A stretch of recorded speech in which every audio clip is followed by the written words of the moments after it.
My obsession is to investigate and find missing victims. I think that there is value in doing that, especially as we move this case along that no one else is looking into. Israel Keys said, "I'm a serial killer who's traveled the country for the last 12 years, and I killed over 50 people." He would travel the country and hide kits full of weapons, rape tools, sometimes costumes. He's known as the most meticulous serial killer who would plan crimes years in advance. This is about Keys and his victims and their families. Yeah, I have articles. What's been really important to me is taking trips to places Keys went to look into potential victims. If we can get people interested in this case and get more information out there, we're likely to get more information back, which could help us identify victims. Maybe I can find something the FBI couldn't.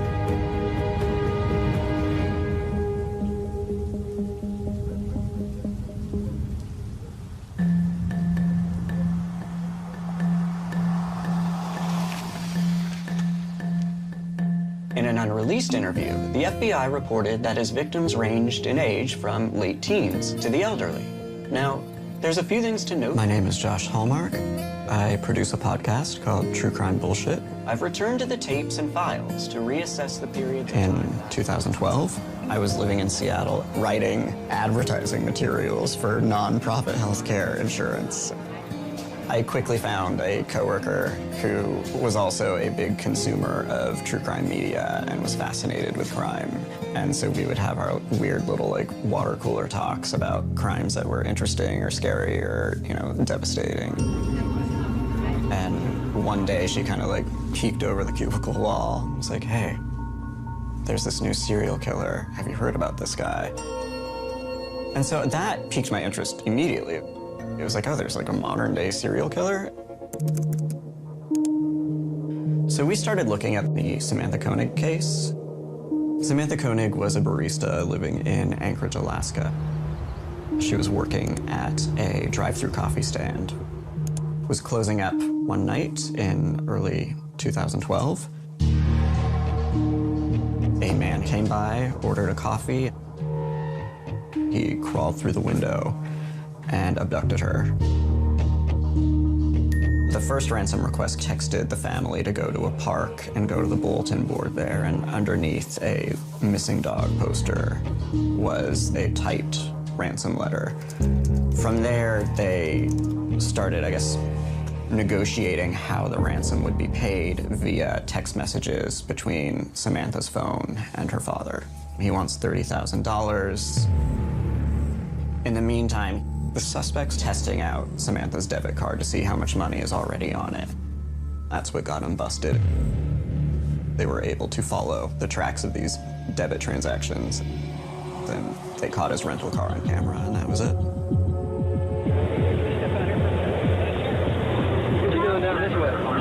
This is a family came down for a wedding. His name was Israel Keys. Keys was arrested in Texas, March 13th, 2012. Is there a reason you told them? Well, I was going to tell you that, but we're investigating the kidnapping. Okay. Play that knife right there. Oh, sure. They found a litany of suspicious items in his rental car. Women's clothing. They found large amounts of cash, tons of weapons in the trunk of his car. Like I say, I would have preferred to wait until they find the bodies in Vermont, which sounds like A lot of the Keys interrogations had somehow made their way to YouTube. My concern at this point is not knowing, like I say, how current things are going to pan out. The information that I still have could come in handy. I was fascinated by him. I think he felt like he was running game. He had been arrested, but he was in control. And like I said, I don't want to give out everything all at once, but... Keys named 3 victims. Bill and Lorraine Courier, and Samantha Koenig. Keys confessed he raped and killed Samantha in the shed in his driveway. He dismembered her, took her remains out to Matanuska Lake, about 40 miles north of Anchorage, and set up an ice fishing tent and slowly and methodically submerged her remains in the lake. And then he went home and fed his family the fish that he caught while he was out there.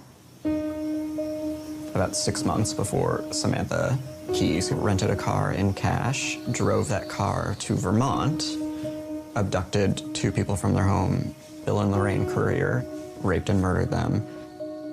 Their remains had been abandoned in a farmhouse. Keyes said, "I'm a serial killer who's traveled the country for the last 12 years. I've killed over 50 people." There is something excruciatingly terrifying about 50 victims. He's known as the most meticulous serial killer who would plan crimes years in advance and travel great distances. He was in almost every state while he was operating. I was near the edge, but 30 feet out from the bank on that lake, it drops down to 50, 60 feet already, and I was... My partner literally eventually started sleeping in the living room because I kind of turned our bedroom into like a war room. I had her in the front seat, and... I was just all day long listening to Israel Keyes talk about murdering people. You have that computer. You wouldn't be giving anything away. The bosses above us, though, don't know what's on that computer. Jeff and I know what's The FBI seized his girlfriend's computer as well as his computer. And while they were running data analysis, they found thousands of images. They ran those images through NamUs, which is a government organization for missing people, using facial recognition. And NamUs found 45 matches. Of those 45, the couriers were 2, as well as other victims I would investigate later. 9 months after he was arrested, he got a hold of a razor blade, and he slit his wrists and then used a bed sheet to hang himself in his cell. He was found several hours later, dead. They find a note, which is actually drenched in blood. 4 pages of freestyle writing. It looked like song lyrics from death metal bands he liked. It was kind of a manifesto. They found this drawing in his own blood of 12 skulls, and then it scrawled underneath it as "We are all one." The FBI believed these skulls represented Keyes and his victims. So it's reasonable to assume that Keyes had killed at least 11, probably more. If I'm dead, then the investigation from the federal government's point of view is pretty much closed. Many of the FBI agents who were investigating this case didn't want to give it up, but because of resources and because Keyes was no longer with us, they had to. It was narratively so different from what we're accustomed to, which is like crime, victim, killer. And here it was like killer, crime, victims? I realized here we have this killer who no one's looking into, and at least 8 victims who have never been identified. And that's where like interest became obsession. When I was growing up, I was always kind of an oddly curious kid. His remains would be found buried here. Even like as a weirdo little kid, I was looking into serial killers and missing persons cases. And then we had a family tragedy. My second cousins, they were about my age. There was a break-in at their home. A man kicked down the door, and the older of the 2 boys, who was, I think, 7, was running to call 911, and the man shot him in the stomach. And then he found the younger, Daniel, and he led him into the bedroom where their mother was hiding, and he shot them both in the head.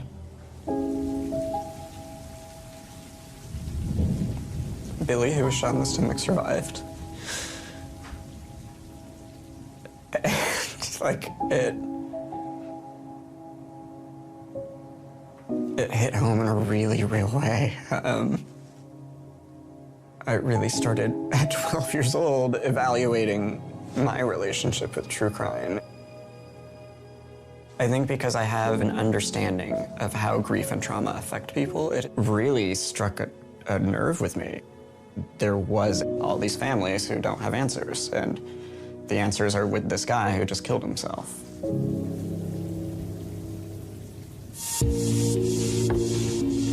What's been really important to me is to look into potential victims. Producing this podcast, I can share this research, and the further we do it and the further more people get involved, we learn more. So here I am, over 10 years later, doing everything I can to find answers if they're there. Taking trips to places Keys went could be critical in the investigation into Keys. There's nothing that is going to stop me from going out and further investigating it. He had researched and read other serial killers. Israel Keys didn't kidnap and kill people because he was crazy. Israel Keys did this because he got an immense amount of enjoyment out of it. I'd consumed enough true crime that I knew about the Freedom of Information Act requests. So I filed one of those with the FBI. And then the files came. I was not anticipating over 4,000 pages. I start going through the files and the interviews, and the FBI has created a pretty substantial timeline. I can see where Keys has traveled to.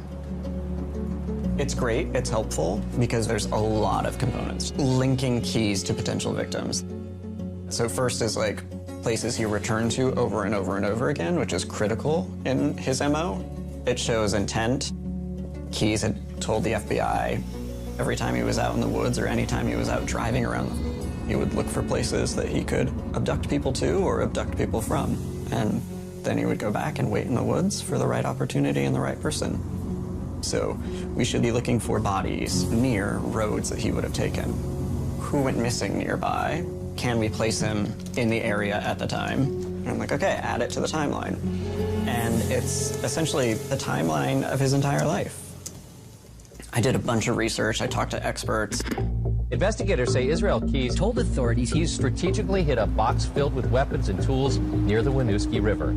Keys quickly became known for his kill kits. He would travel the country and bury or hide kits, usually buckets, full of weapons, rape tools, sometimes costumes. Keys talked about hiking there, thinking about burying a kill kit there. He'd gone out there looking for victims. So. And it's right off the road, so when you're driving through, you would see it and be like, oh, maybe I'll stop there. It's a tourist destination. It seems like a really easy place to bury a body and have nobody question it.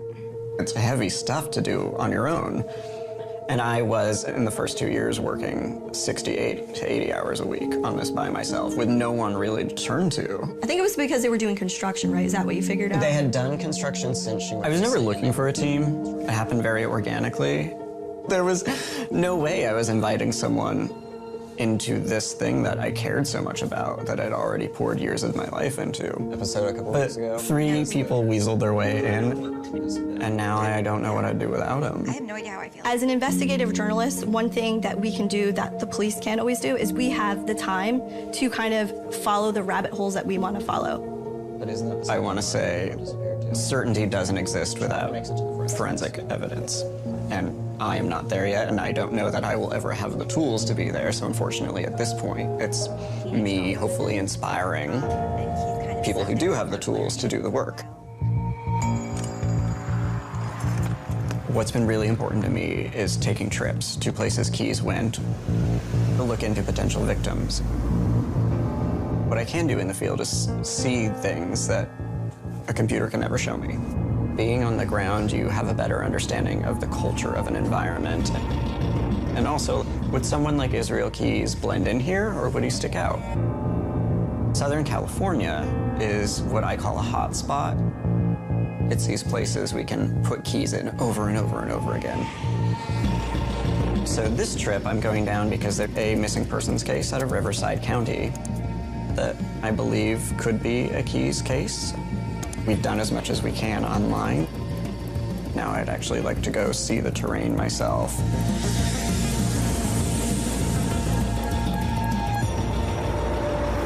California is critical because Keyes' girlfriend did a lot of work down here. I know for a fact he came down to Riverside or to this general area at least twice to visit her while she was working. There's a gentleman who disappeared from Riverside at a time where we can't place Keyes anywhere. Donald Tobin, he's an older gay man who was living in Riverside, decided to go take some stuff to storage one day, and he was never seen again. Donald Tobin was last seen July 7th of 2010. His car was found about a mile from his house, and all the stuff he was going to take to storage was still in it. It was found in a place he would never go. It's a dog park near the freeway. And that was it. No one could explain what happened. We've also got Keyes' online search records looking for someone who disappeared in Riverside County that week when Donald Tobin disappeared. We looked at the timeline, and it's very tight, but Keyes was unaccounted for in about 20 hours surrounding Donald's disappearance. And as we got further into the investigation, we realized there was a very good likelihood that Keyes was trolling gay men online. Donald was gay. Keyes, he never came out of the closet socially, but he was bisexual and sexually motivated. I hope I can find how easy it is to stay concealed there and how easy it is to get from where the car was found to this gentleman's house without being seen. Something that will either make it seem more certain that it was Keyes or rule Keyes out.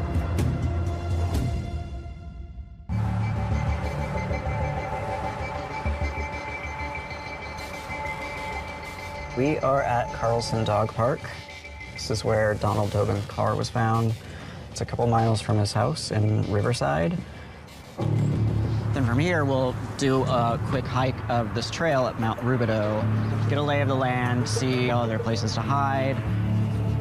So you can see up here, there's houses just over here to the right. That's the neighborhood Tobin lived in. He lived walking distance less than a mile from where we are now. And again, this trail goes basically right into his backyard. I think it's about a block from his house where he was last seen.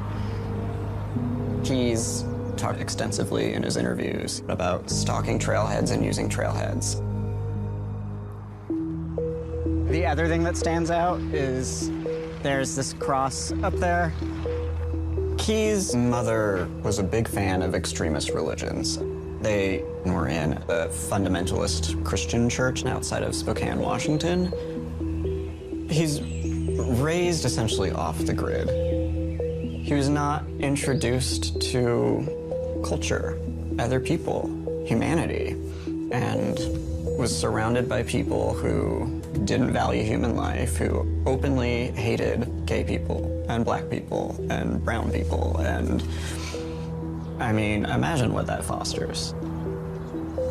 He's talked a lot about his animosity towards organized religion, seeing the cross up on the hill. He talked about wanting to kill people at religious sites and churches.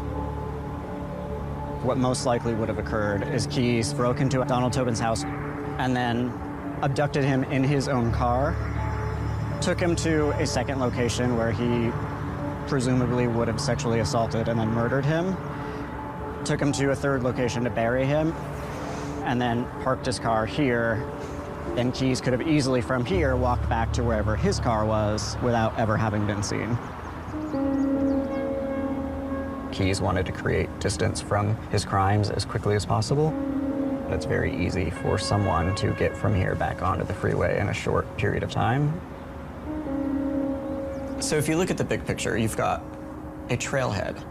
You've got an environment Keyes is in frequently, and it's very compelling. I think it warrants further investigation into the potential that Keyes was involved in Donald Tobin's disappearance. I published all of this information as ethically as possible in the podcast and immediately put it out into the world. If we can get people interested in this case and get more information out there, we're likely to get more information back, which could help us identify victims.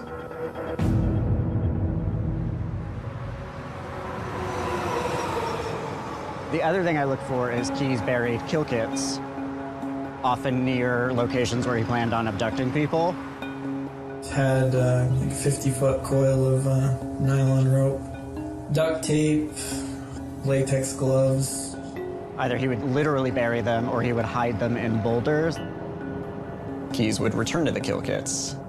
So yeah, everything I took from their house I wanted to keep separate so I could go through it later. And I thought they were in that bucket where the jewelry is, where the cash is, where the cell phones are.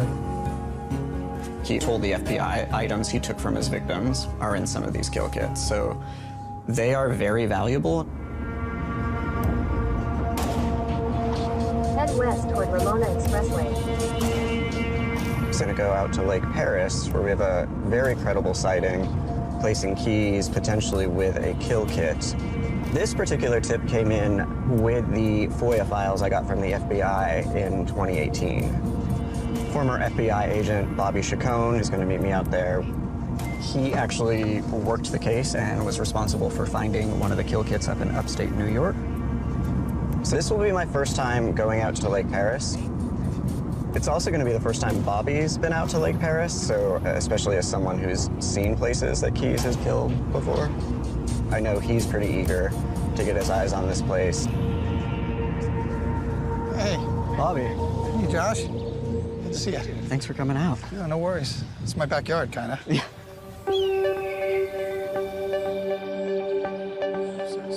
Bobby Chacon is one of the first people I talked to when I started digging into this case, and a really great proponent of the work I do. I was involved in the Israel Keyes case when I was with the FBI. In fact, my dive team went to Alaska and we recovered his final victim, Samantha Koenig. This tip came in shortly after Keyes died, before a lot of the details of the case have been made public yet. There was somebody who identified Israel Keyes here as having met him one day. This guy's out here fishing in March 2011, and Keyes approaches him. He starts talking about how he's hunting, and the guy's like, there's nothing out here to hunt. And Keyes like, I'm here to hunt prey. He was real creeped out by it. Keyes asks him, if you disappeared, would anyone know? He says Keyes comes out of the woods near the porta potties. He's got a rusted shovel, a Home Depot bucket, and a fishing pole. Then he sees him later hiking back up into the woods with this rusted shovel and a bucket. He said he immediately knew this was the man that he had encountered when he saw Israel Keyes' photograph. Wow. And so we know Keyes was active in the area at the time. And it turns out close to a year prior, Donald Tobin disappeared within 20 miles away. On top of that, we have Christine Nicole Hamilton, also found on Keyes' computer. She disappeared not far from there. If Keyes was there, what are the greater implications? I mean, look at all the places you have to hide something if you're going to hide a kill kit, right? You can see all these boulders and these rocks here. Those are the perfect kind of terrain that he could dig a small hole behind a rock and put one of those kits in the ground, and then he could use the rock as a marker. He could make a mental note of what that rock looked like and come back to it. Now, if you had to search that whole area, it would literally take you months because there are so many boulders, and that's why it's such a good location for him to use. But if I was here with an FBI team, I'd probably have 100 agents up there searching that hill, and it could take us a month.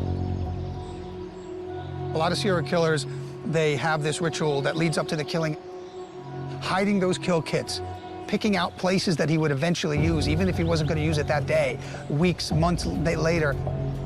This was all part of who he was as a predator. This certainly has a lot of the elements that some of his other places we know he was at, like Matanuska. Lake Matanuska is the lake where Israel Keyes deposited his last victim, Samantha Koenig, when he murdered and dismembered her. A lot of criminals that decide to use water use it again and again and again because they feel like it's a place that evidence goes and never gets recovered.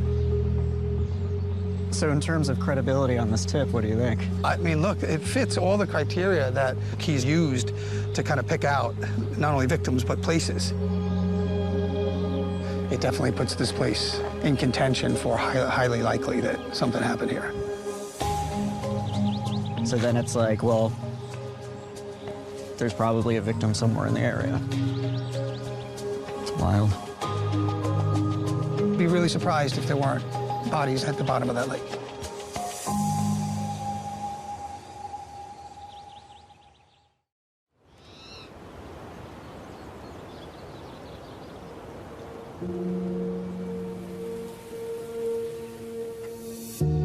"52-year-old Donald Tobin was last seen on July 7th. Police suspect foul play in his disappearance. We have a Keyes sighting several miles away, and the details of the disappearance match everything we know about Keyes' MO. Every day, I comb through missing persons cases. And because of the nature of my work, I'm deeply aware of the gravity of, like, not only are each of these human beings who are attached to many other human beings, but there's so many of them. I keep going back to the main objective, which is there are families who don't know what happened to their loved one, and no one else is looking.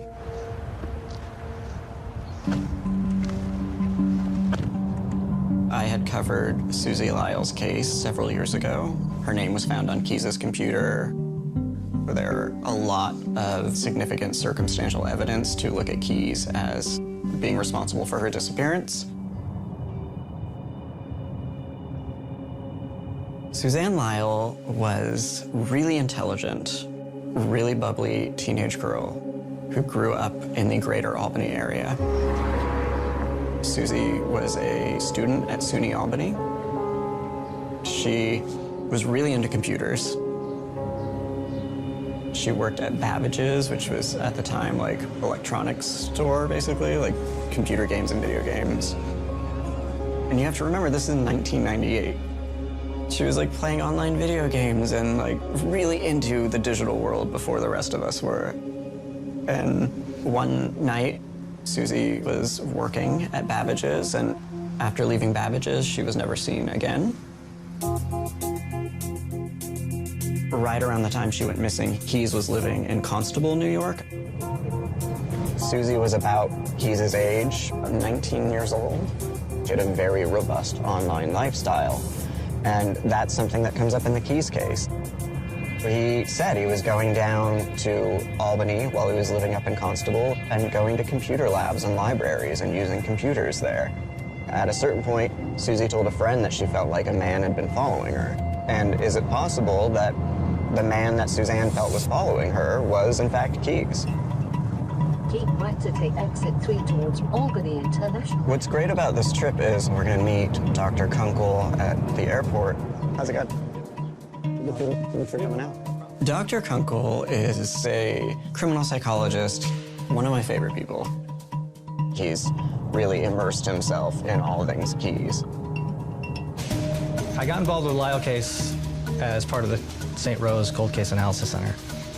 We were asked by Mary Lyle, Suzanne Lyle's mother, to get involved and look at the investigation. If Susie was a Keyes victim, it would have been earlier on in the commission of his crimes. So he wouldn't have been as sophisticated as far back as 1997 and 1998 when his crimes began. We believe, based on sightings, that Susie either disappeared leaving her workplace or disappeared getting off the bus at SUNY's campus. It would be perfectly natural for someone who looked like Keyes to be on a college campus. Yeah. He would draw no attention here.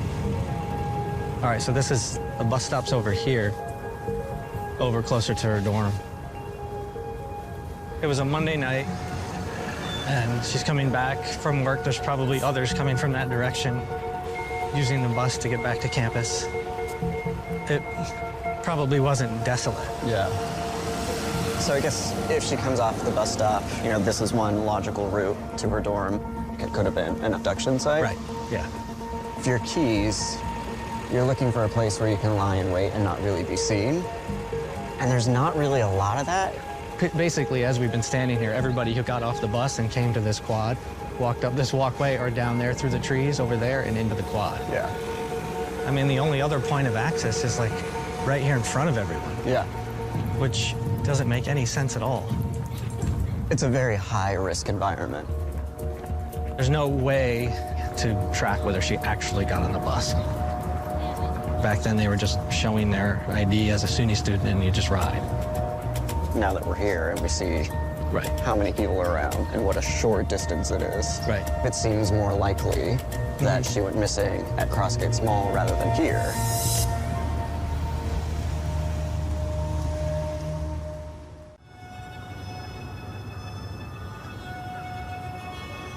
We know she was at the mall. Yeah.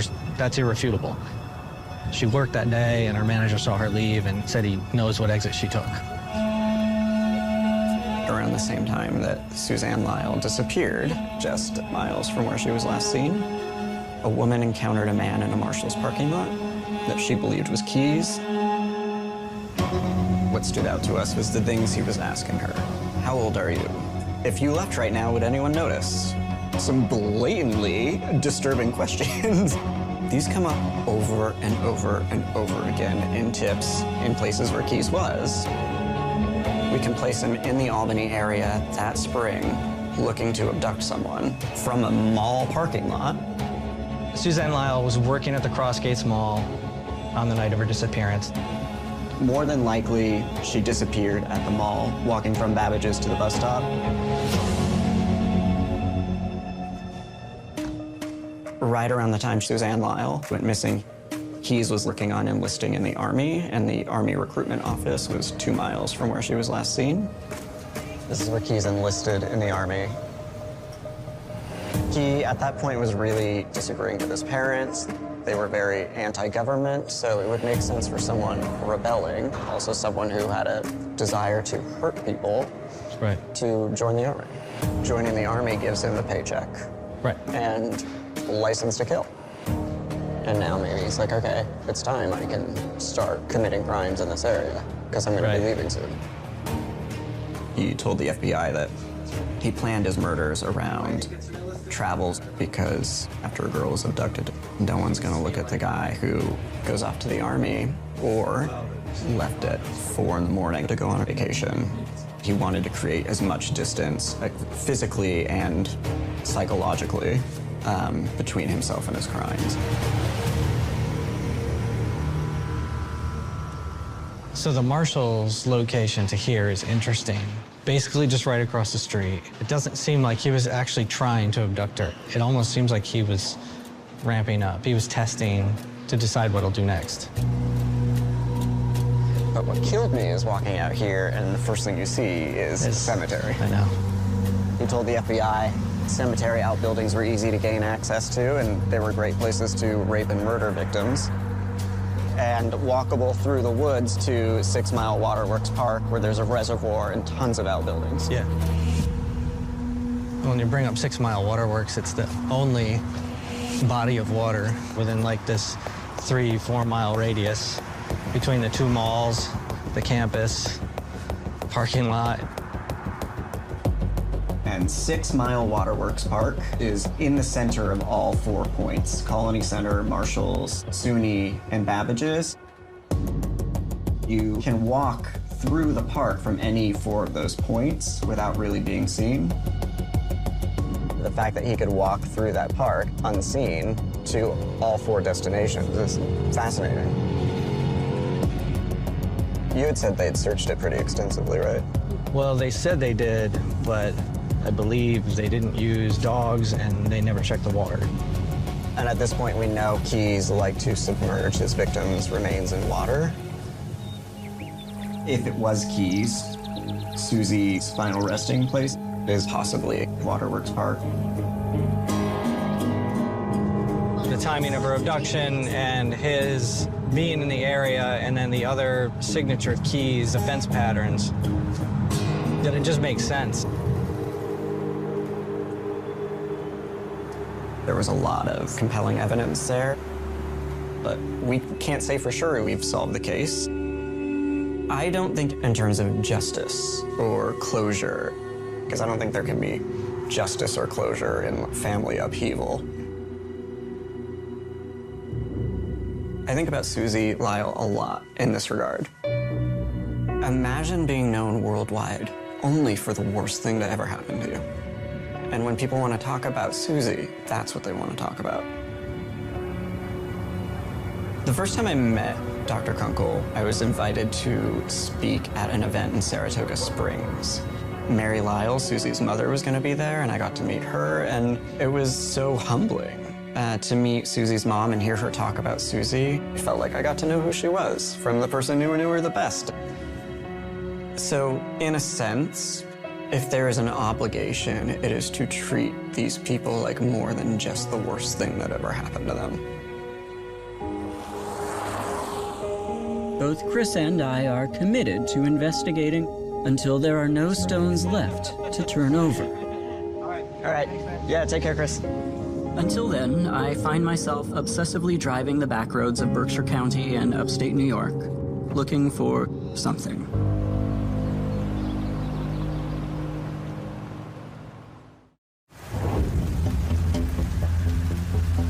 In addition to the Suzanne Lyle case, there are others that I'm quite confident were keys, but I still would like a little more reassurances on.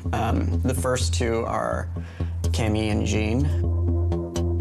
Cammie was a high school student living in Oregon. She was 16. She had just met this boyfriend, Eugene, and they decided to go for a walk out on the Oregon coast, and no one ever saw him again. The police quickly leaned into the theory they'd been swept out to sea, and ultimately, the police stopped looking into it. Keyes had told the FBI that following his discharge from the Army, he had abducted a male-female couple from either Washington State or one of its surrounding states. I've looked into it extensively. There's only one case that matches that description, and it's Cammie and Eugene's case. Obviously, since the first episode, you know, I've had family members reach out to me, which is great, because that is an honor and a privilege and quite humbling to have those experiences and relationships and get to know these people and know that they value the work I'm doing. I'm always anxious about covering someone's case because I don't know how the family's going to feel about it, and I was appreciative that you reached out to me. I don't know, you've done a really good job of, like, bringing her to life and making sure she stays in the forefront of people's memories, and it's really wonderful. Thank you. Yeah, she was a special person. She was. I mean, I've reached out to Lincoln County. I have not heard back, but I keep hoping the FBI will, like, release more of the redacted files at some point, and I think that's the best thing we can wish for. And I cannot thank you enough. Like, seriously. I have done very little, so I did the bare minimum. No. Hands down. You've done so much. I'm just grateful that you want closure for the families, whether it's my family or other people's families. We've also seen that while his memory for locations is startlingly accurate, it's the first time I've had a job that I believe in the work that I'm doing. I've even had law enforcement reach out to me to be like, hey, we have this missing persons case, do you think it's Keyes? The most infuriating thing about investigating Israel Keyes is without a body or biometric evidence, it's nearly impossible to truly confirm he's responsible for any missing person. There are all these families who don't know what happened to their loved ones. At this point, I am invested, and I care immensely. Maybe a very small price to pay for that is like, yeah, a serial killer lives rent-free in the back of my brain for the rest of my life. The problem is nowadays, the more stuff my name is attached to, the more likely it is that somebody's gonna try to do some kind of stupid freaking TV special, or you know how it is nowadays, like with all this true crime. When I started putting the podcast together and writing the first season, I was very compelled by that line. Like, I don't want to be wrapped up in all this true crime bull. It's what I ultimately named the podcast. I thought it was a nice cue to Keys to be like, hey, not only is the media covering your case, but we're using your words to do it. More and more people are learning about Keys, and we're getting more and more information because of that, which could help us identify victims, which will help bring some resolve to families who, for now, over a decade, don't know what happened to their loved ones.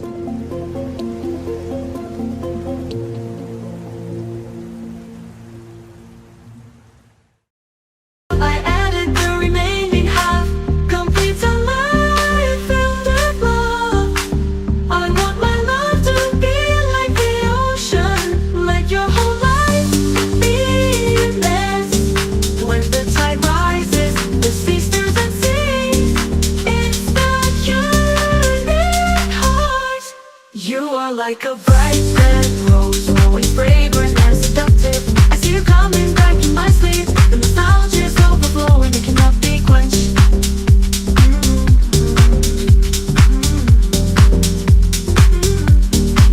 The nostalgia is gentle and very gentle.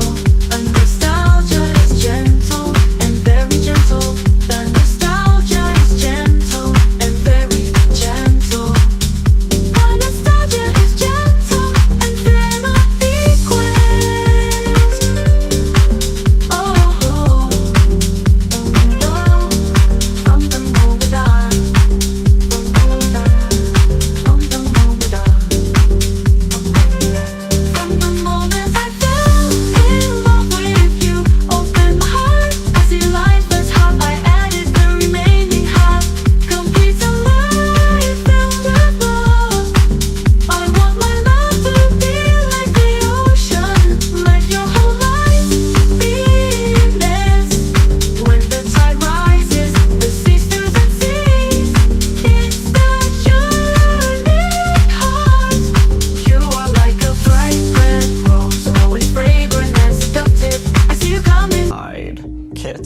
Usually buckets full of weapons, rape tools, sometimes costumes.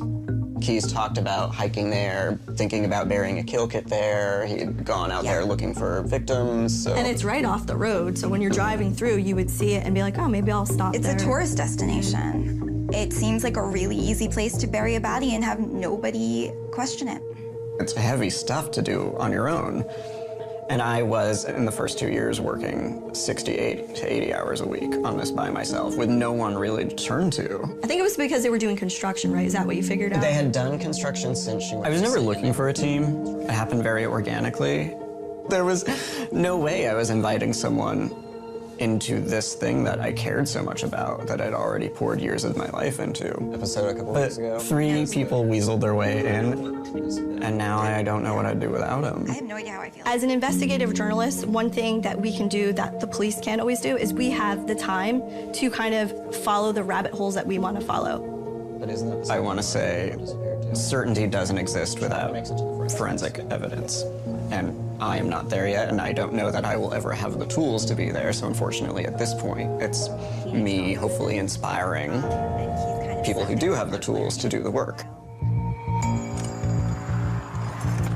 What's been really important to me is taking trips to places Keys went to look into potential victims. What I can do in the field is see things that a computer can never show me. Being on the ground, you have a better understanding of the culture of an environment. And also, would someone like Israel Keys blend in here, or would he stick out? Southern California is what I call a hot spot. It's these places we can put Keys in over and over and over again. So this trip, I'm going down because there's a missing persons case out of Riverside County that I believe could be a Keys case. We've done as much as we can online. Now I'd actually like to go see the terrain myself.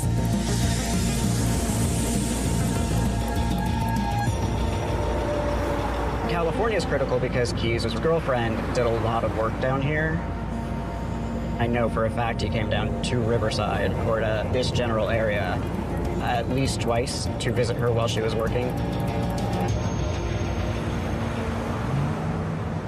There's a gentleman who disappeared from Riverside at a time where we can't place keys anywhere. Donald Tobin, he's an older gay man who was living in Riverside, decided to go take some stuff to storage one day, and he was never seen again. Donald Tobin was last seen July 7th of 2010. His car was found about a mile from his house, and all the stuff he was going to take to storage was still in it. It was found in a place he would never go. It's a dog park near the freeway. And that was it. No one could explain what happened. We've also got Keyes' online search records looking for someone who disappeared in Riverside County that week when Donald Tobin disappeared. We looked at the timeline, and it's very tight, but Keyes was unaccounted for in about 20 hours surrounding Donald's disappearance. And as we got further into the investigation, we realized there was a very good likelihood that Keyes was trolling gay men online. Donald was gay. Keyes, he never came out of the closet socially, but he was bisexual and sexually motivated. I hope I can find how easy it is to stay concealed there and how easy it is to get from where the car was found to this gentleman's house without being seen. Something that will either make it seem more certain that it was Keyes or rule Keyes out.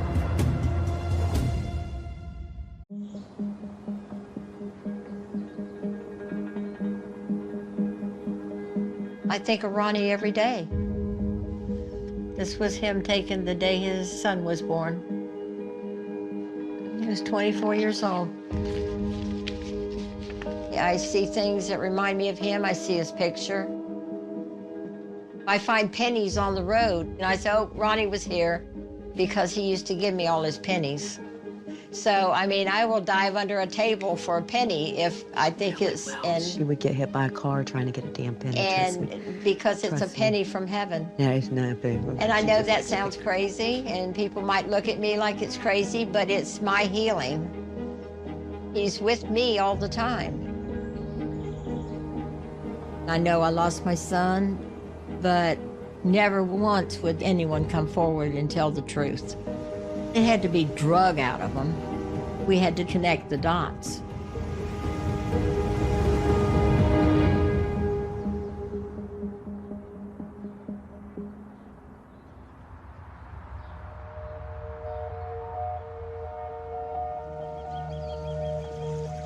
Are those koi still alive? Yeah, or are they... well, I don't know about the alive part, but this summer I'm going to build a cover for this that is raccoon-proof.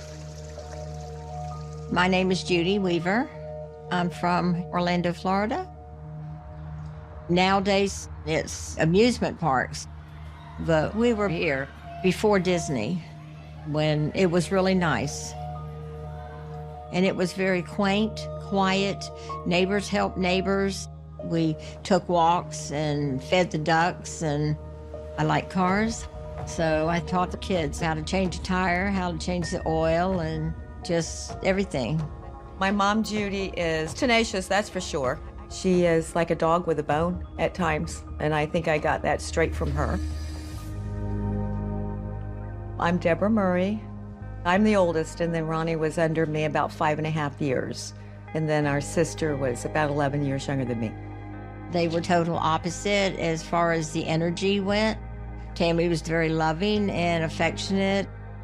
Debbie could get a book and sit and read for hours, and Ronnie had to tear up things. You know, you walk in a room and he'd have a fan pulled completely apart. He was always curious about how things worked. So I didn't want him using my things. So I ran him off a lot.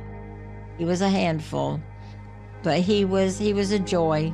He always wanted to be the peacemaker. He never wanted to disappoint. He always wanted me to be proud of him. Back in 2005, Ronnie ended up coming to live with me. He started having trouble with his personal life. He became an addict, and he was ashamed of what he was doing. He was battling drugs. Ronnie had interactions with people living in that community that were dealing in drugs. A not so great situation. On June 27th, Ronnie wanted to go to the store to get a pack of cigarettes. His car was in front of my car, so he used his bicycle to go down to the store. It had started raining. I didn't want him to leave. I could feel something wasn't going to go right. And he said, "Oh, Mom, don't get paranoid." He says, "I'll be back in 10 minutes. He kissed me on my left cheek and told me he loved me, and I'll always remember that that's what I heard out of his mouth. I think most people aren't blessed to have that when they lose their loved ones. 10, 15 minutes later, I was in the shower and I heard my daughter Tammy come home from work. She came and said there's sirens pretty close to the house, and I jumped out of the shower and called Ronnie. He didn't answer the phone.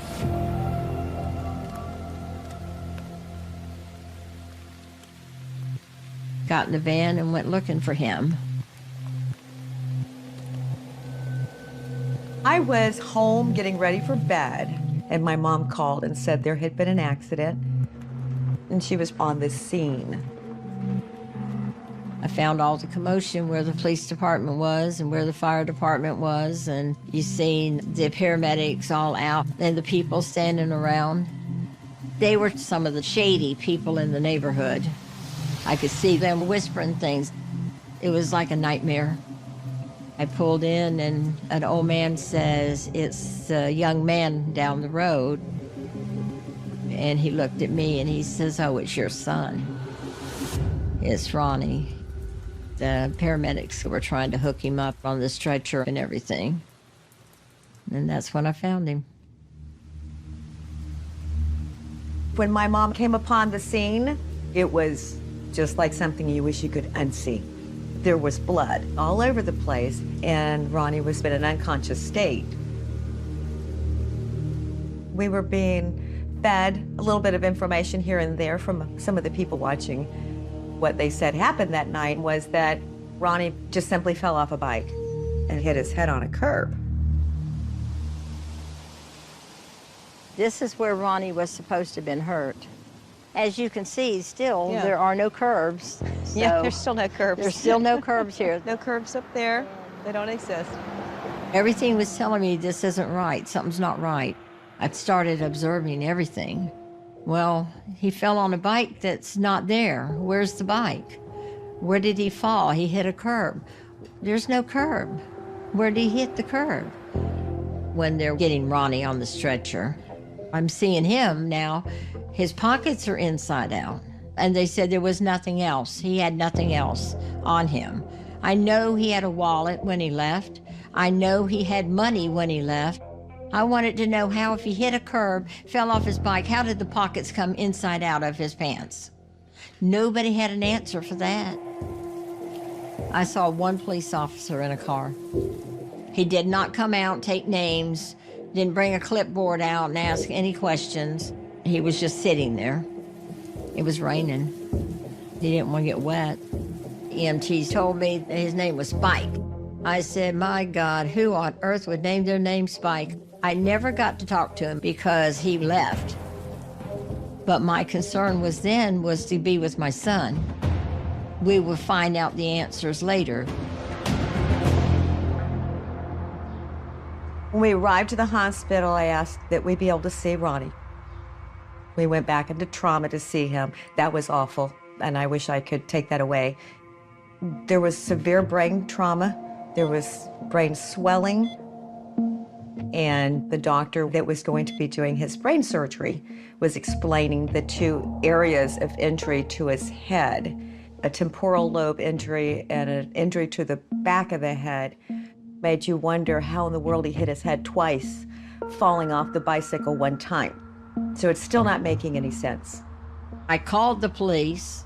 I asked them, why has no one come to check on my son? I have questions and I want answers for, and nobody's willing to come. Well, the officer said he took the report. He's seen it only as an accident. You know, there was no foul play, just a bicycle accident, and that was it. No investigating needed.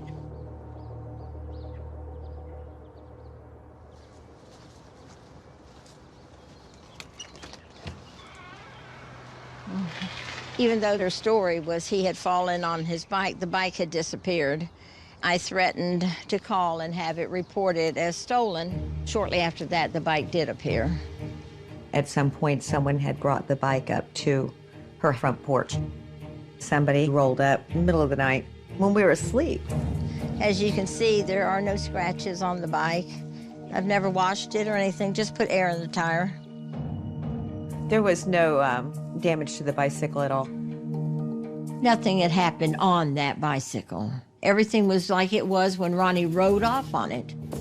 That was my first evidence that something else had happened. He was not on this bike when he got hurt. It was not the cause of his death. Oh, well, sorry it happened, but it was just an accident. You know, that's what I was getting. No one was going to help us. I couldn't buy into that. It was up to us to go investigate it. You're not going to take me out of the equation.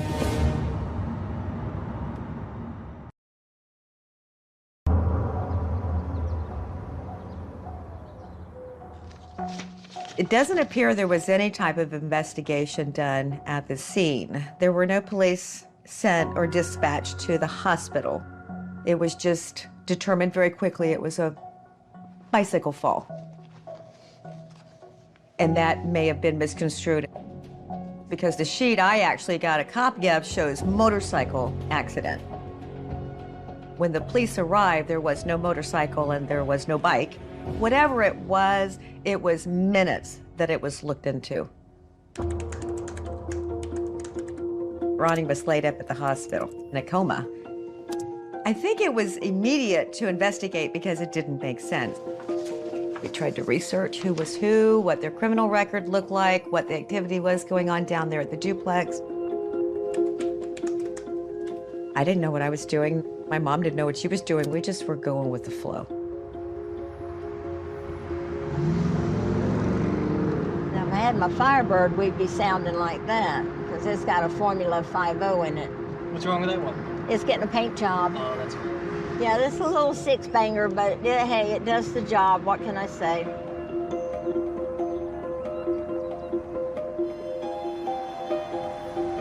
We didn't have to go far to investigate. The duplex was right up from my mom's house. We could just drive by there. I started going that way then because I wanted to see who was around and who wasn't. This is the main house here where my son was hurt. We spoke to many people. We found out the place was a drug house that sold everything.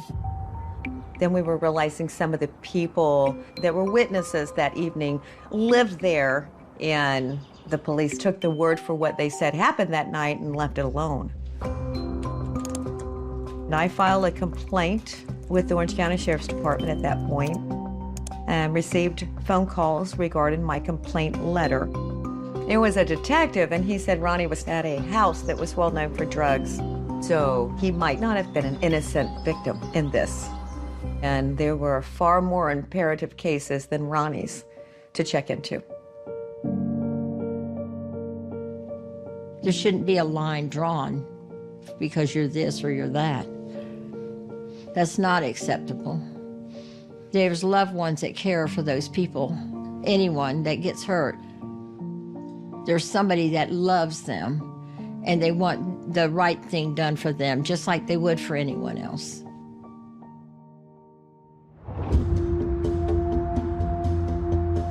I knew Ronnie was unconscious and he may not make it.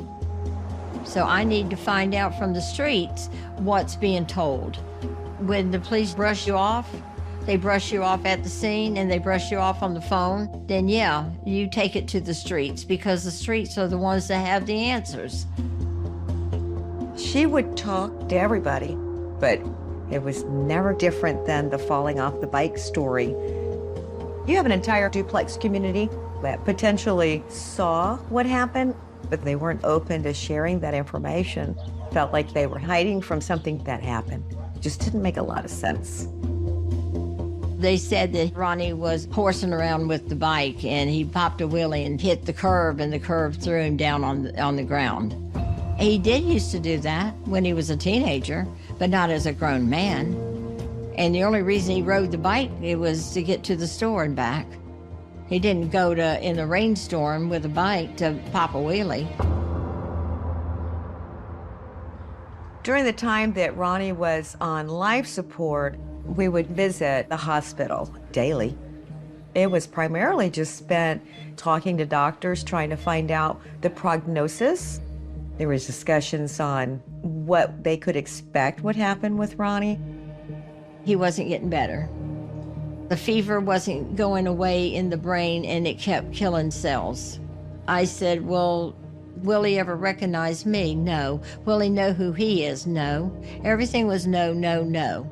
He was never going to move again. He was never going to have a thought. There was no brain left. So at this point, you have to make a decision. Move him to long-term care or take his life support away.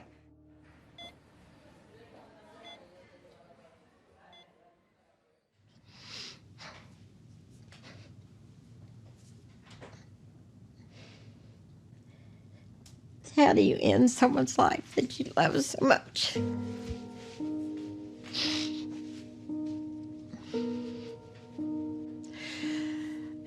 But how do you look at somebody that you know was so full of life?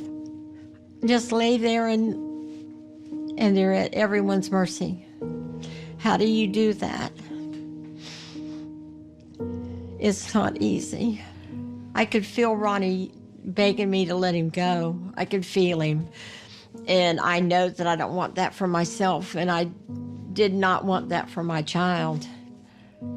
They did all the preparation they needed to do.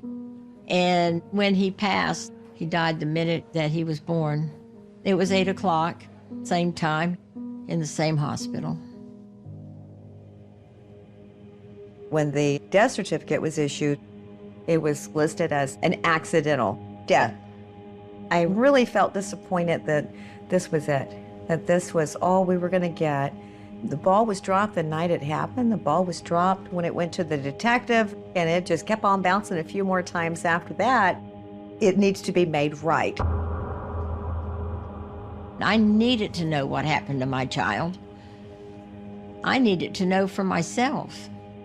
I needed to get as much information as I could. And so Debbie and I decided we'll just tell the neighbors that Ronnie is alive and he's talking. He's going to a rehab, and then they're going to send him home. The people living in that duplex community did not know that he never woke up.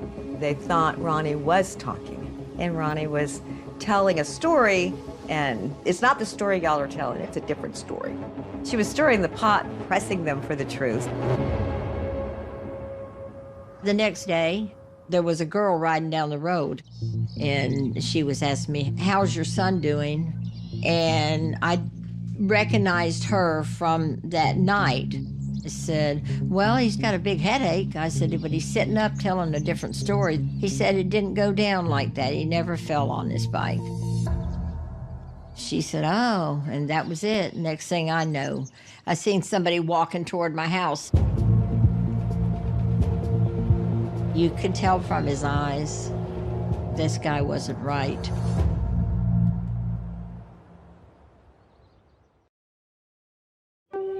The man that showed up at my doorstep introduced himself. He said he goes by Jay. I didn't believe what his name was because he seemed like he was fishing for what I knew. He thought Ronnie was up and telling his story. We didn't really know how he fit into this. We didn't know his angle. It just seemed like he was feeding information to distance himself from his involvement in what happened.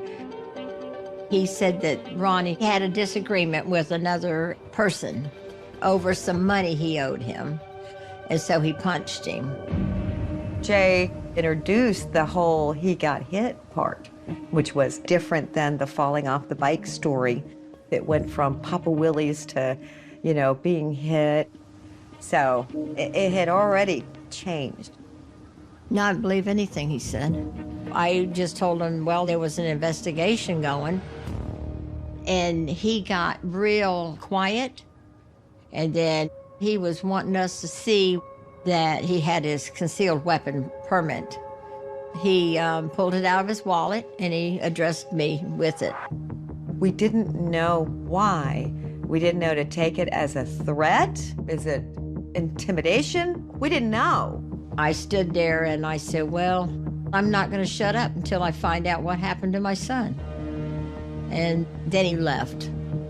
We were just very confused. Now there's an extra layer. This man we don't know came to the house, possibly carrying a weapon. You have to kind of be a little careful because we don't know his role. We don't know him.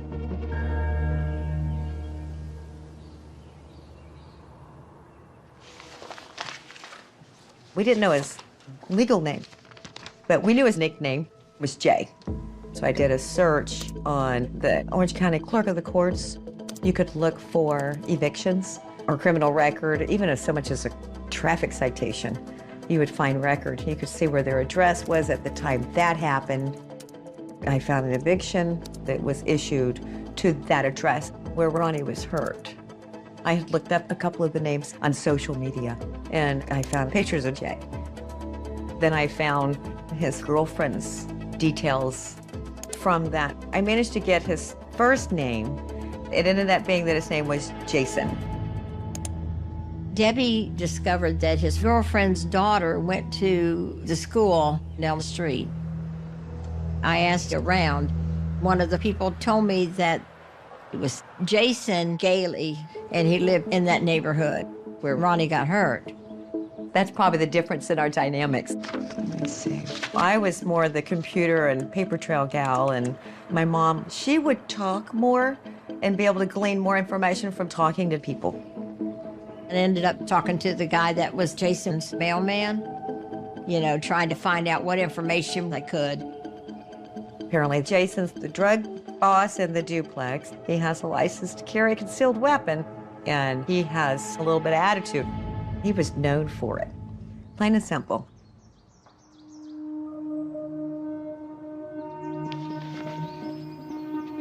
These are Debbie's notes. She's more organized than me. This is his medical examiner. This is the original death certificate. And at this point it said the manner of death was accident.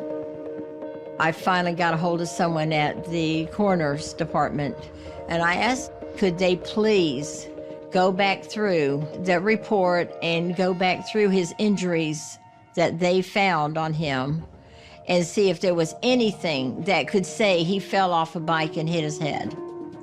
And they said there was no way humanly possible that the injuries that he had sustained to his head could come from falling off a 24-inch bike when you were 5'10". And it was something that had been inflicted on him.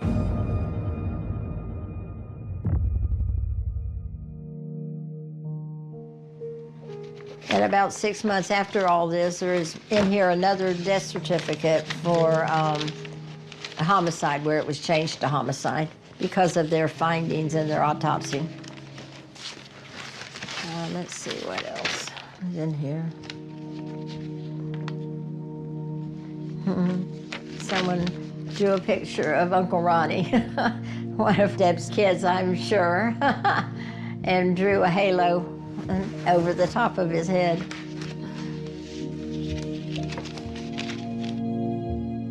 We worked really hard to change Ronnie's death certificate. Every day you're faced with things you've never dealt with and didn't think you would ever have to deal with. But this was validation for Ronnie. He was a victim of a homicide, and he had the right to have that known. At this point, they needed to hand this back to the detective in charge, and they needed to do their job. Well, nothing really happened. So I requested a copy of the 911 tape from the night of Ronnie's accident. We didn't know who made the call, but we knew at that time that it was somebody in the duplex community. If whoever it was that called 911 actually saw what happened, we needed to meet that person.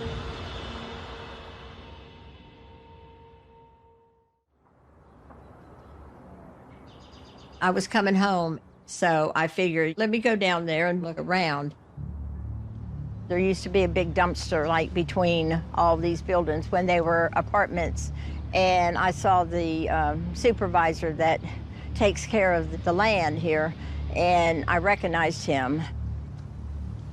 So I started asking him questions.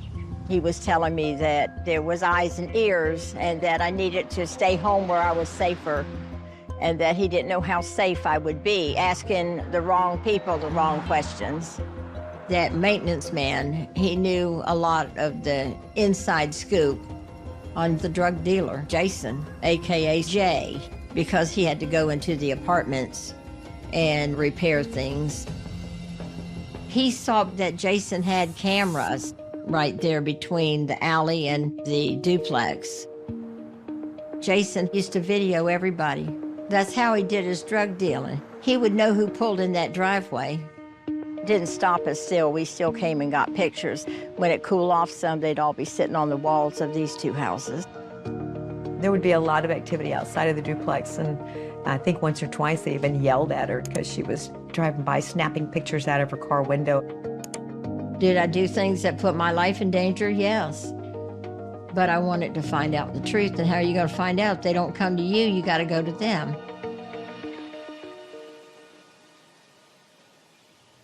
Eventually, the maintenance guy connected me with the name of the 911 caller, a guy named Mike. Mike had told him about the phone call. His story was that Jason hit Ronnie during a fight. When Ronnie got hurt, Jason took him inside the apartment, and they laid him in the living room on the floor, and they were cleaning him up. They weren't going to even call the police. They weren't going to call anybody. Jason threatened them, all of them. They were forbidden to call 911, but after Mike realized the seriousness of Ronnie's injuries, he felt bad. Mike went to a payphone that was on the back side of the duplexes, away from the cameras, and made the phone call from a payphone.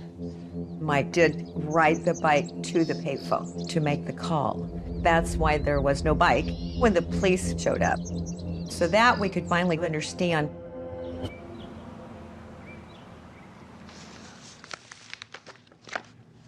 Mike said that the emergency response team actually found Ronnie inside the duplex. He had been moved to a sofa. When the paramedics came, he was moved back out. They never asked why Ronnie was inside the duplex. When the police arrived, if someone had actually investigated that night, that whole bicycle story would have been blown out of the water. But no one did. I called the state attorney's office and told him we had witness statements that could link Jason to what happened to my son.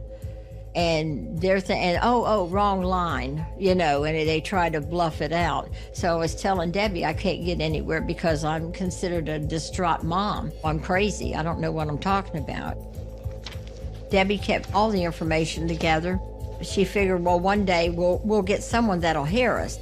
I had faxed information to the detective so that he could go further.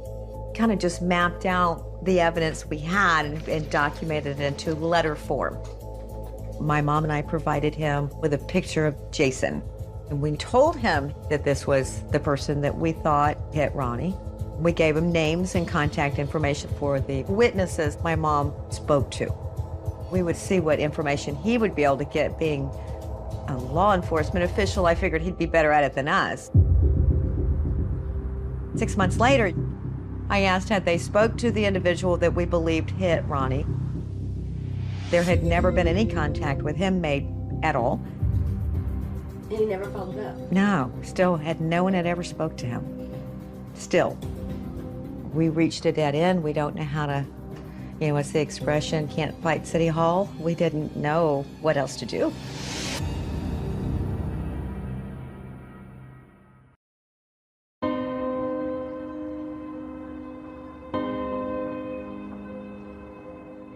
It had been 7 years since my son's death. The police weren't doing anything. It was a closed deal, and that was it. I was working in a restaurant, and this police officer came in. And of course, I didn't know who he was. The night I met Judy Weaver, I decided to grab some food real quick. When I was there eating my dinner, one of the employees, who turned out to be Judy, walked by, and we struck up a conversation.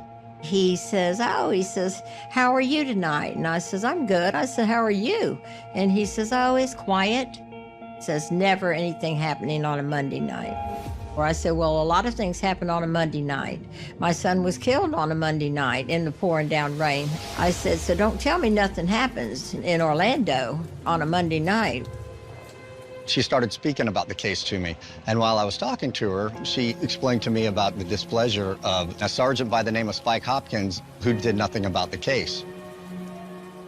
I was telling him the investigating officer was somebody with a dog's name, and his name was Spike, and who on earth would name their kid Spike?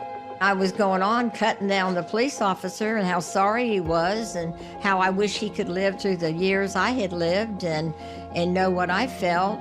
It wasn't nice, but I was honest.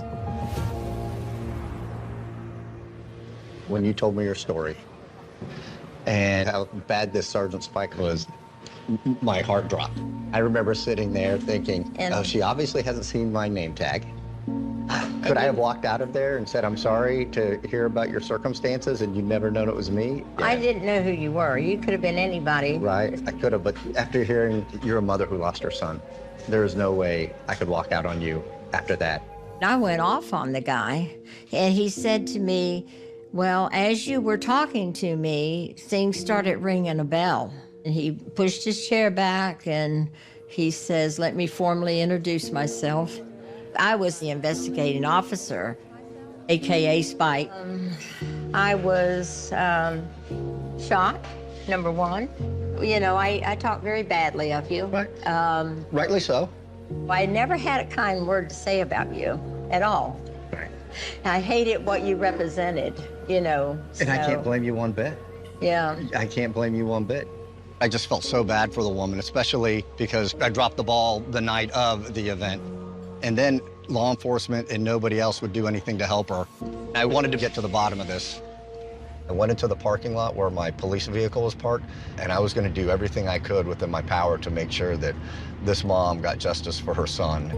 I got on the computer and wrote an email to our cold case detectives to have them reopen the case so we truly could do the right thing.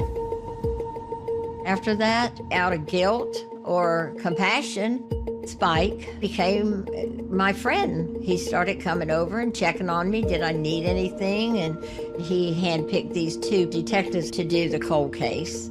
They were both remarkable. Couldn't have picked any two better detectives to have done that. They really beat it into the ground. They went back and talked to everybody. These guys even collected some things that I had that they could not find in the original case file. They worked this hard. Based on the research and the investigation that Judy and her daughter were able to do, the cold case detectives got the witnesses identified, the suspect identified, and they actually flew out to track down some of the witnesses from that night in other states around the country. Going out and speaking to the eyewitnesses of this, they were able to actually get the motive and how the crime occurred. And their information corroborated what Judy found out. Ronnie was actually struck on the head and did not fall off of a bicycle.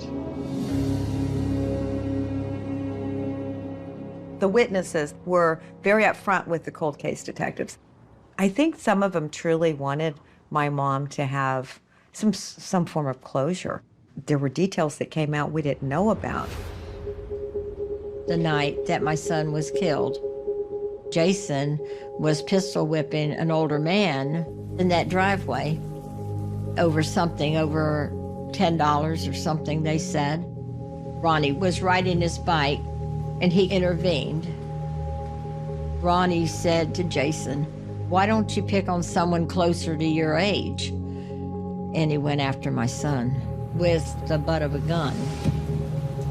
That's what hit the side of Ronnie's head, was that gun, which was impact 1. Impact 2 was when he lost consciousness, was immediately paralyzed on his left side and fell backwards and smacked his head on the concrete.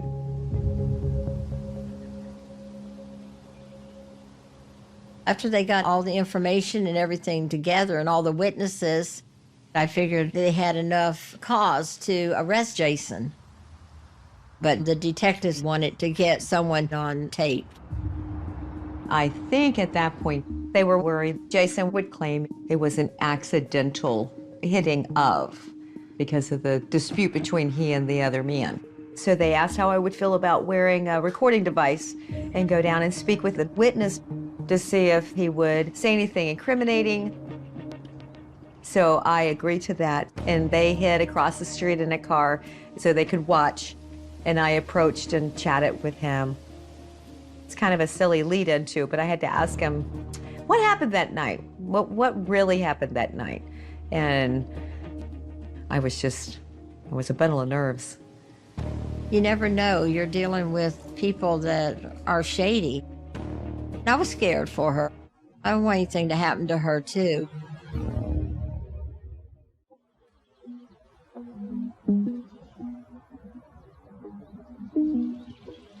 Debbie, when I was speaking with Spike yesterday, he did not know you wore the wire. Well, why would he? They would have no reason to keep him totally Well, abreast. because they were keeping him updated, but he thought that was kind of fascinating that you were brave enough to wear a wire. I wasn't afraid. I could have taken him.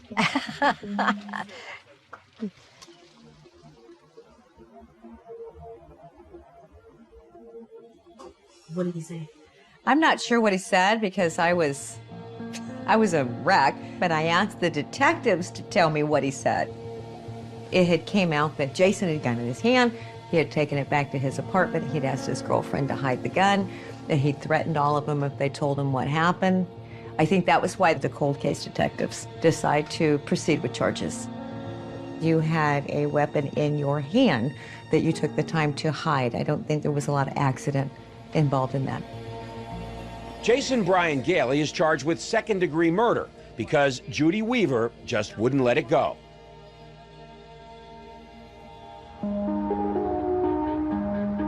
It's not normal for family members to conduct their own investigation, but they were instrumental in giving us enough probable cause to arrest the suspect. If they weren't beating the streets and talking to the people, we would never be here today, and the person who was arrested would have never been arrested. Based on the new information, Jason Gailey is picked up and charged with murder, and a mother's intuition made it happen.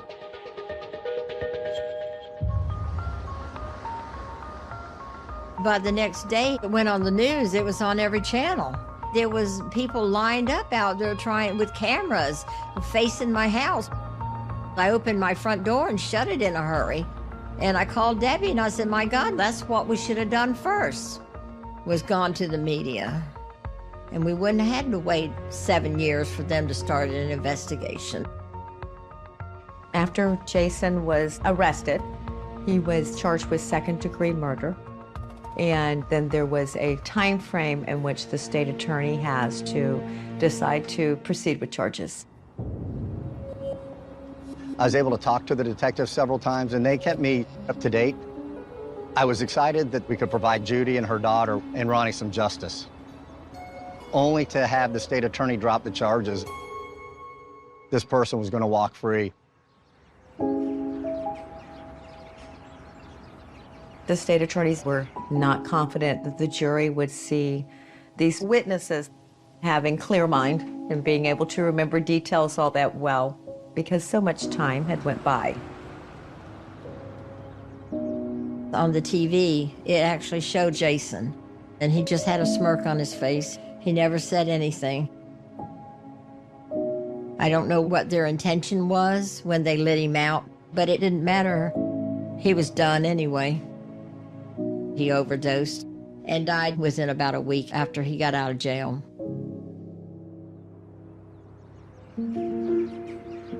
Breakfast is ready. Katie, do you want some bacon? You guys want to come grab a plate, get some breakfast? Take that, go sit down. He might be enjoying my plate if he can lean forward. Yeah. Careful, he's quick. That's funny. The job had been done. Late, belated, but it had been done. And we knew what had happened. I knew Ronnie had done a good thing in the end. He had tried to help somebody, and Ronnie's buried, he's gone. He did not die for no reason, but we have to continue to live.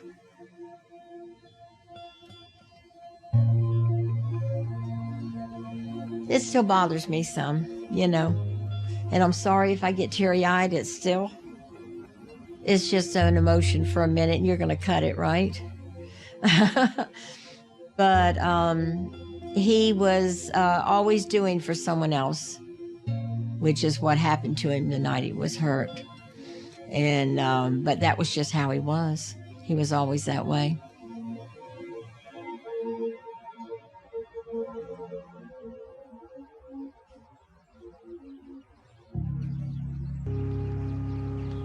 There's no way you can't close it. There's never going to be a closure. You can know he's at peace. He's been at peace since, I believe he's been at peace since the day he died. When you let him go, he could go in peace. You know, I'm just grateful that you were there with me during that time. I think you gave me some strength. I think Ronnie's proud of what we've done on his behalf. Looking at it, I think it made us stronger. Yeah, I know. I believe it made us closer. You know, we were fighting for the same thing. We were fighting for justice, for the truth. That's a bond that will never break, and you're going to get justice where justice is deserved. Just have to have faith.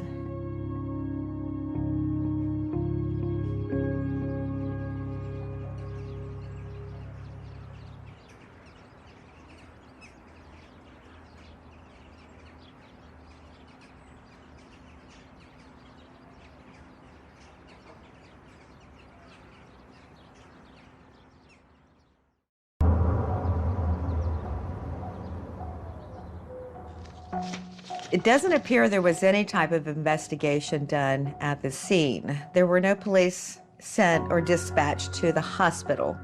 It was just determined very quickly it was a bicycle fall. And that may have been misconstrued because the sheet I actually got a copy of shows motorcycle accident. When the police arrived, there was no motorcycle and there was no bike. Whatever it was minutes that it was looked into. Ronnie was laid up at the hospital in a coma. I think it was immediate to...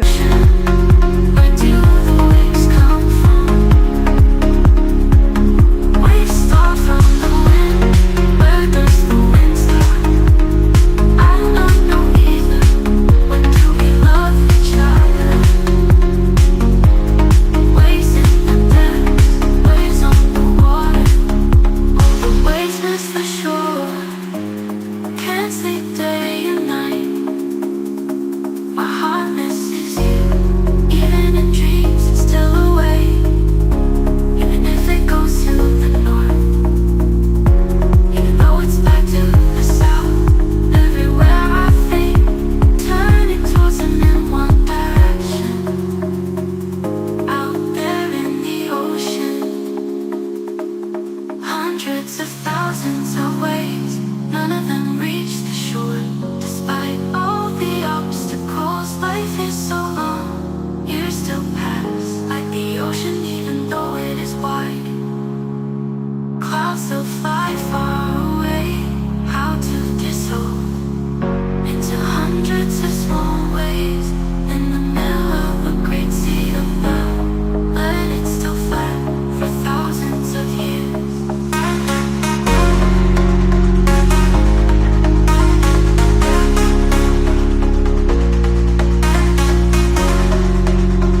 That's not acceptable.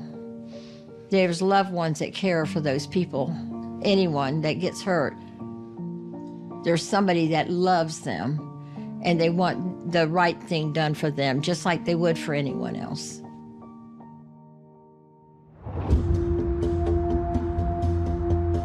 I knew Ronnie was unconscious and he may not make it, so I need to find out from the streets what's being told. When the police brush you off, they brush you off at the scene and they brush you off on the phone, then yeah, you take it to the streets because the streets are the ones that have the answers. She would talk to everybody, but it was never different than the falling off the bike story. You have an entire duplex community that potentially saw what happened, but they weren't open to sharing that information. Felt like they were hiding from something that happened. Just didn't make a lot of sense. They said that Ronnie was horsing around with the bike and he popped a wheelie and hit the curb and the curb threw him down on the ground. He did used to do that when he was a teenager, but not as a grown man. And the only reason he rode the bike, it was to get to the store and back. He didn't go in the rainstorm with a bike to pop a wheelie. During the time that Ronnie was on life support, we would visit the hospital daily. It was primarily just spent talking to doctors, trying to find out the prognosis. There was discussions on what they could expect would happen with Ronnie. He wasn't getting better. The fever wasn't going away in the brain and it kept killing cells. I said, well, will he ever recognize me? No. Will he know who he is? No.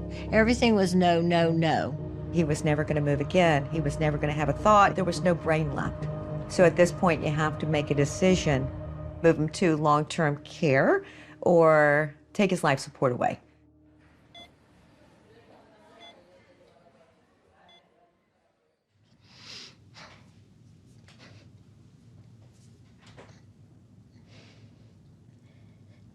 How do you end someone's life that you love so much?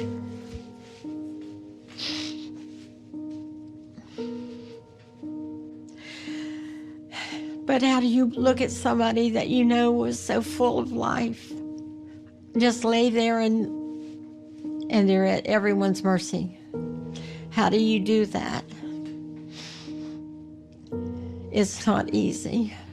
I could feel Ronnie begging me to let him go. I could feel him. And I know that I don't want that for myself, and I did not want that for my child. They did all the preparation they needed to do. And when he passed, he died the minute that he was born. It was 8 o'clock, same time, in the same hospital. When the death certificate was issued, it was listed as an accidental death. I really felt disappointed that this was it, that this was all we were going to get. The ball was dropped the night it happened. The ball was dropped when it went to the detective, and it just kept on bouncing a few more times after that. It needs to be made right. I needed to know what happened to my child. I needed to know for myself. I needed to get as much information as I could. And so Debbie and I decided we'll just tell the neighbors that Ronnie is alive and he's talking. He's going to a rehab and then they're going to send him home. The people living in that duplex community did not know that he never woke up. They thought Ronnie was talking, and Ronnie was telling a story, and it's not the story y'all are telling, it's a different story. She was stirring the pot, pressing them for the truth. The next day, there was a girl riding down the road, and she was asking me, how's your son doing? And I recognized her from that night. I said, well, he's got a big headache. I said, but he's sitting up telling a different story. He said it didn't go down like that. He never fell on his bike. She said, oh, and that was it. Next thing I know, I seen somebody walking toward my house. You could tell from his eyes, this guy wasn't right.